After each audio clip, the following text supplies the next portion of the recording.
on est jour de Conseil des ministres. Après une dure journée de jeûne, Ibrahima Djombélé est avec moi sur ce plateau. Bonsoir Ibrahima Djombélé. Bonsoir Aoui Touré. Le Premier ministre, Cheikh Modibo Diarra, a présidé la session ordinaire du Conseil des ministres. Après examen des points inscrits à son ordre du jour, le Conseil a eu à écouter des communications et procéder à des nominations. Tout à fait, oui, Touré. Mesdames et messieurs, bonsoir. Et nous commençons par le chapitre des mesures réglementaires. Sur le rapport du ministre de la fonction publique, de la gouvernance et des réformes administratives et politiques, le Conseil des ministres a adopté un projet de décret fixant les conditions d'emploi et de rémunération des membres non fonctionnaires du cabinet du président de la République, du secrétariat général de la présidence, du cabinet du Premier ministre et des cabinets ministériels.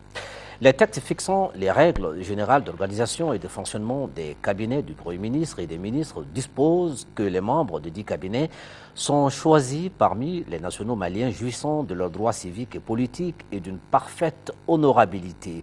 Ils peuvent être fonctionnaires ou non.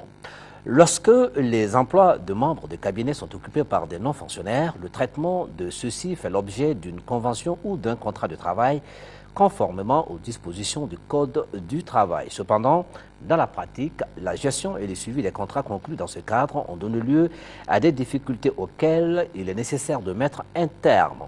Le présent décret s'inscrit dans ce cadre. Il formalise les conditions d'emploi et de rémunération des membres non fonctionnaires des cabinets du président de la République, du secrétariat général de la présidence de la République, du Premier ministre et des cabinets ministériels dans un texte unique de référence.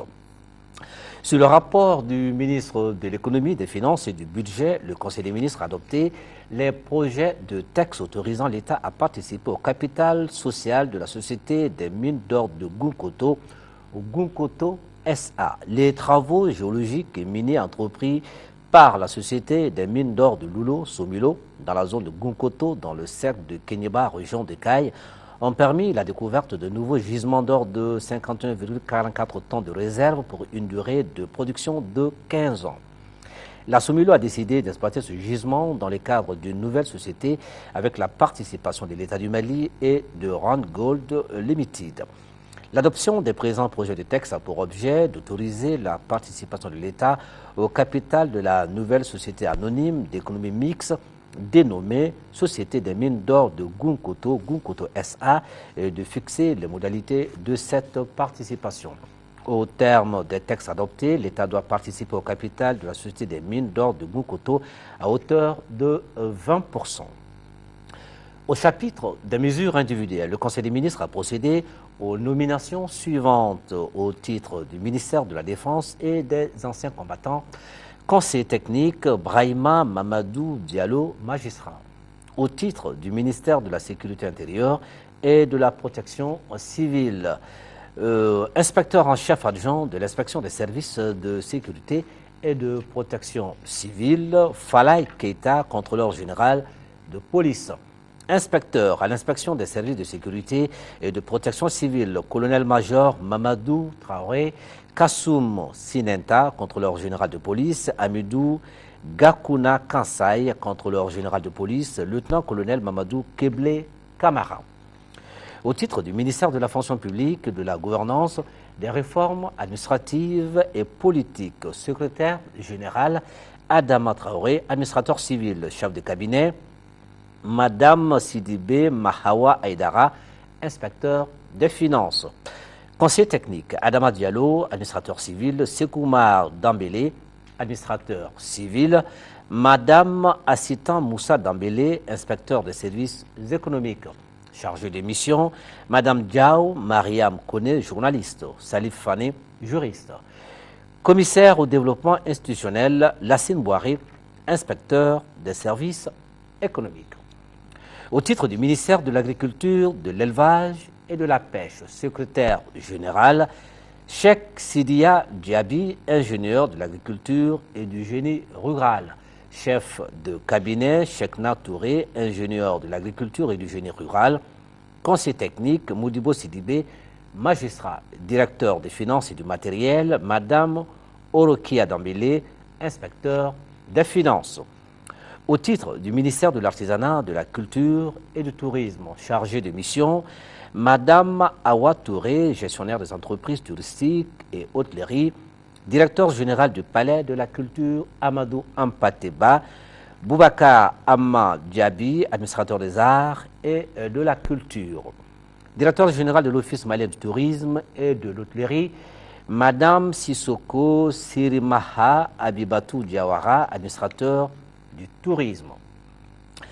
Au chapitre des communications, au titre de l'action humanitaire, de la solidarité et des personnes âgées. Le Conseil des ministres a examiné une communication relative à la situation des personnes déplacées et des réfugiés maliens dans les pays voisins et les actions entreprises par le gouvernement en leur faveur. La situation actuelle des personnes déplacées et des réfugiés maliens dans les pays voisins est estimée à 67 118 personnes déplacées vers la région du Sud et à 203 887 réfugiés dans les pays voisins, Algérie, Burkina Faso, Guinée-Conakry, Mauritanie, Niger et Togo.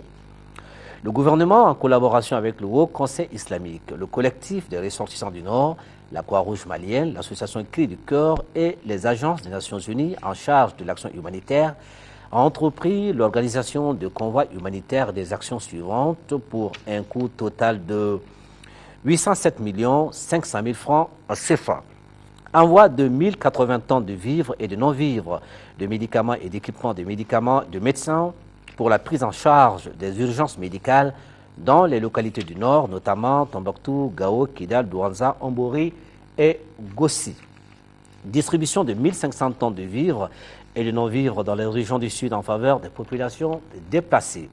Visite du ministre en charge de l'action humanitaire et d'autres membres du gouvernement sur les sites des personnes déplacées à Mopti, Ségou, Bamako, Sikasso et Kaya.